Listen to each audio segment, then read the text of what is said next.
Now I'm going to derive this Poisson's equation. With the help of this Poisson's equation, volume rate of flow or volume flux that can be measured. Volume rate of flow means volume of the liquid flowing through the tube per volume of the liquid flowing through the horizontal tube per second. That is called volume rate of flow. Okay. Okay. I did not derive this one. It is not derived. Okay. Here Poisson's equation hyphen volume rate of flow. Volume rate of flow. Derivation here this was not derived. Volume rate of flow. Just I did write the equation directly. Volume rate of flow. Okay, here actually the derivation is not there, but in advanced problems, while doing advanced problems, it is important to know the concept. That's why I'm telling. Okay. Suppose there is a horizontal tube. There is a horizontal tube like this. So the line joining the centers of all cross sections of the horizontal tube, that is called axis of the tube. So this is the axis of the tube. Okay. This is the axis of the tube.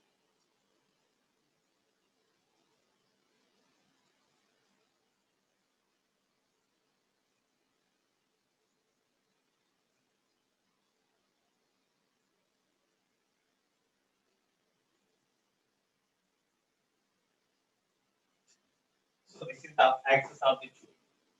Radius of the capillary tube is smaller.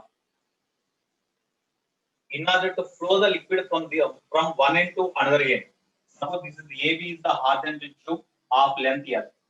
In order to flow the liquid from one end to other end, okay, or in order to flow the liquid through this tube, pressure difference is to be maintained. That pressure difference is a P. Length of the capillary tube is say L. Radius is smaller. So when P pressure difference is maintained across the tube, definitely the liquid flows like this. The liquid flows. The liquid flows like this. So because of this viscous liquid, the velocity of the fluid particles at different distances from the axis of rotation are not equal. They are different. When you move away from the axis of rotation towards the boundary of the tube, the velocity of the fluid particle gradually decreases, and with the velocity of the fluid particle in contact with the boundary is zero. The velocity of the fluid particle in contact with the boundary is zero. Okay, and velocity of the fluid particle passing through the axis of the tube, that is maximum. That means when you move from already in case of Newton's law of viscosity, whenever the liquid is flowing, water is flowing in a river, at the bottom, the velocity of the water is zero. When you move away from the bottom, the velocity of the water molecules gradually increase, and the velocity of the molecules on the surface of the liquid is maximum. Okay, so when depth increases, velocity of the fluid particles decreases. Similarly, from the bottom up to the maximum distance here, up to the this position, the velocity gradually increases, and here it becomes maximum. When you go away from this point, then it is nearer to this boundary. That's why velocity again decreases. So the velocity of the fluid particle passing through this axis of the tube is maximum. Our aim is we have to find the velocity of the fluid particle at any distance x from the axis of the tube. At any distance x from the axis of the tube, what is the velocity of the fluid particle? So velocity of liquid particle or fluid particle, velocity of the fluid particle at a distance x,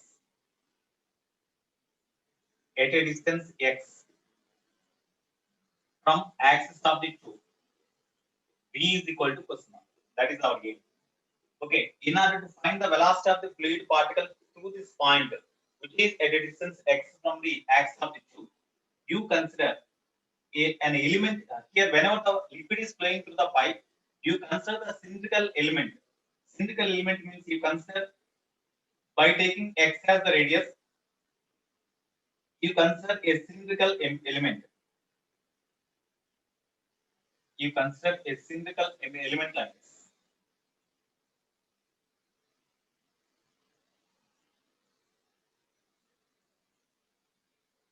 You consider a cylindrical element like this, having thickness dx.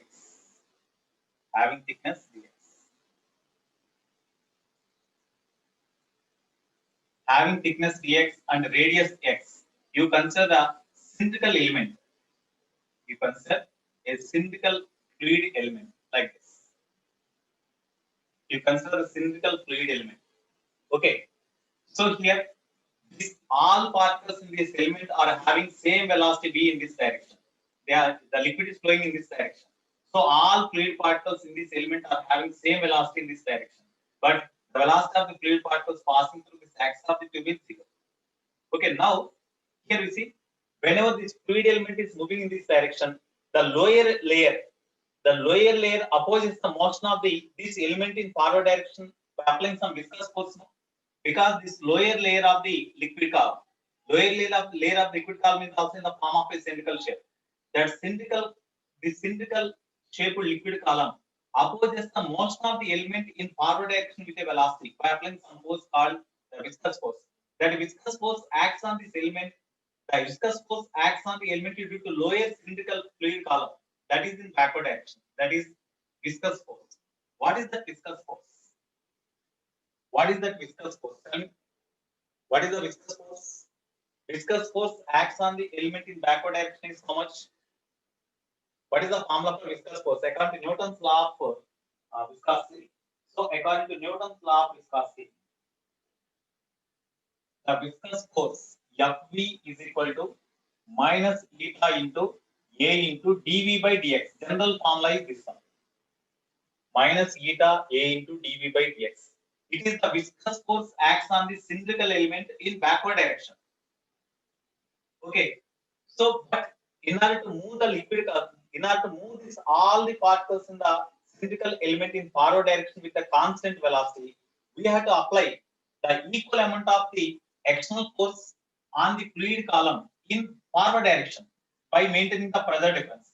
So, by this pressure difference on the same cylindrical column, when you apply the force in forward direction, then that viscous force is balanced by that force applied. Okay, what is that force acts on the cylindrical liquid column?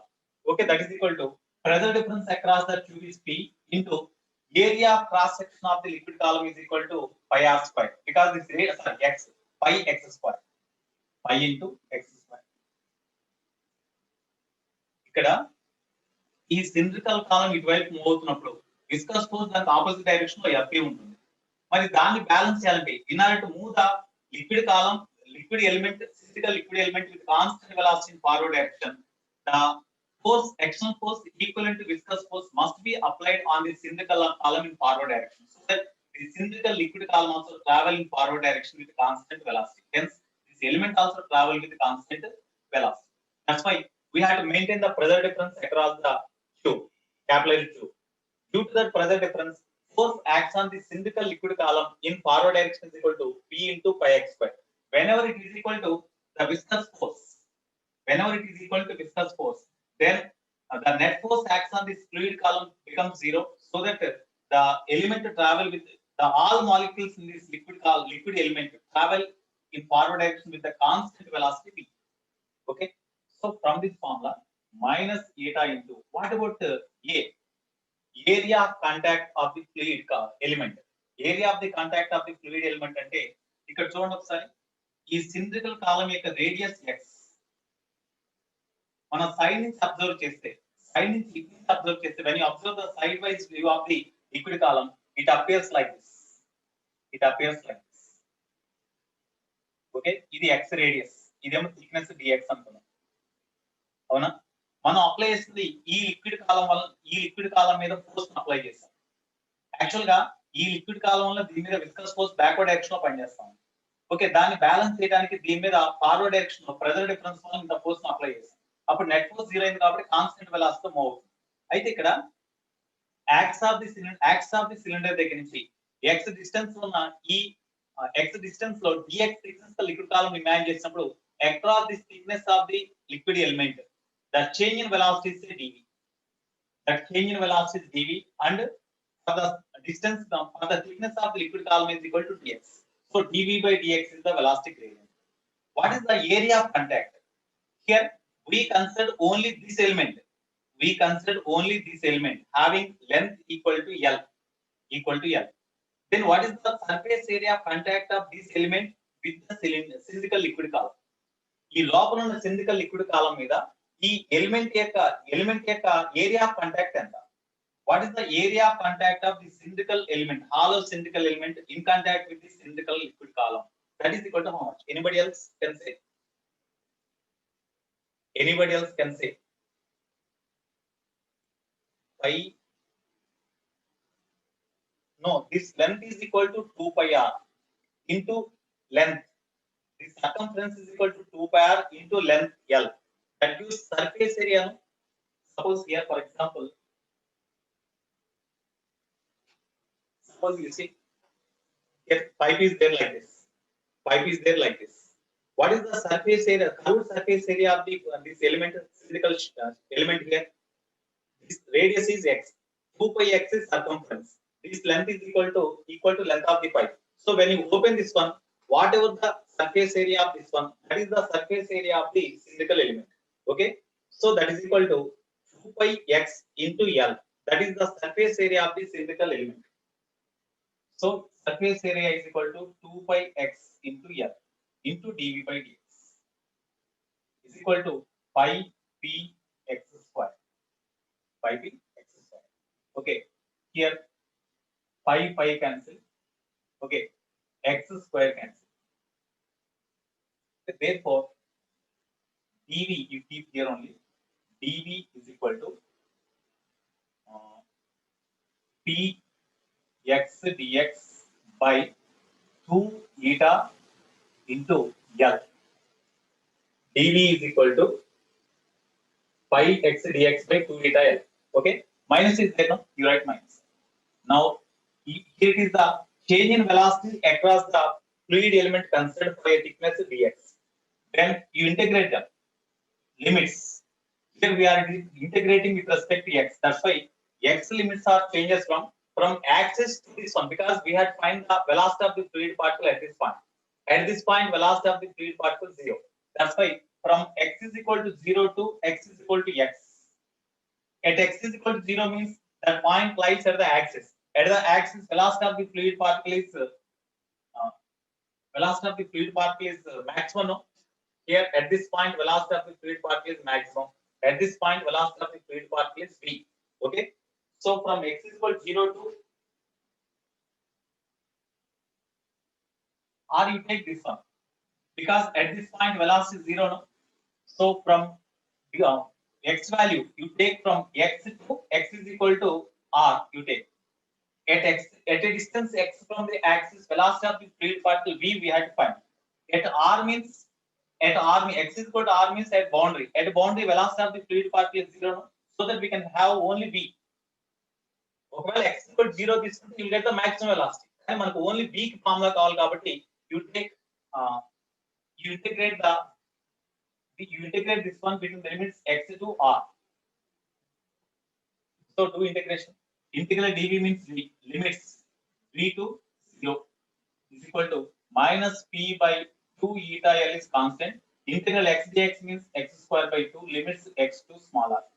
Therefore, minus p is equal to, when you substitute the limits, we get minus p is equal to minus p by 2 eta L into here r square by 2 minus x square by 2 means r square minus x square whole by 2.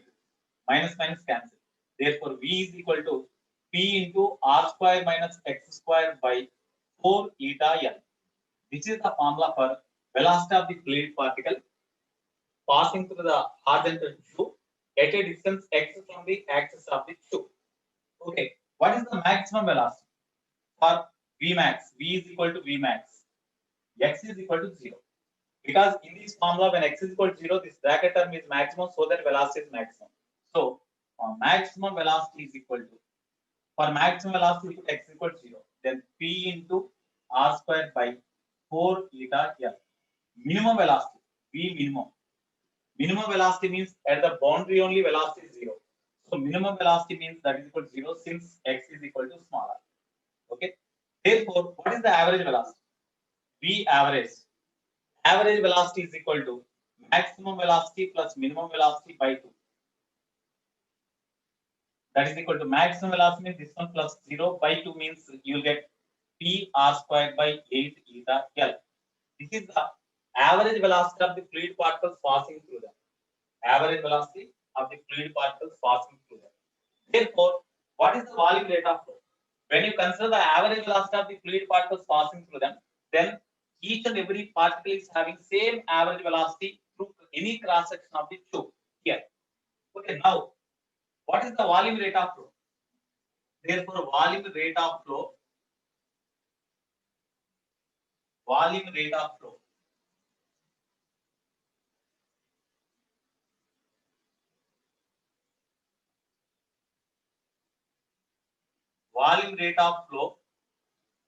or volume flux, comma, is equal to area of cross section of the tube into average velocity. Area of cross section of the tube means pi r square. Pi r square into average velocity means this one, p r square by 8 eta L. Therefore, volume rate of flow of the fluid flowing through this horizontal tube is equal to pi p r to the power of 4 by 8 eta L. This is the volume rate of flow. That is equal to P by Kepler also we can write. P by Kepler means that is the fluid resistance. Already I said. Kepler is the fluid resistance.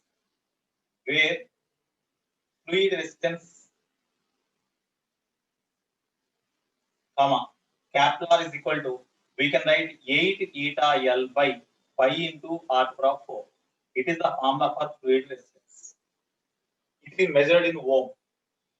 Fluid resistance is measured in ohm. Okay.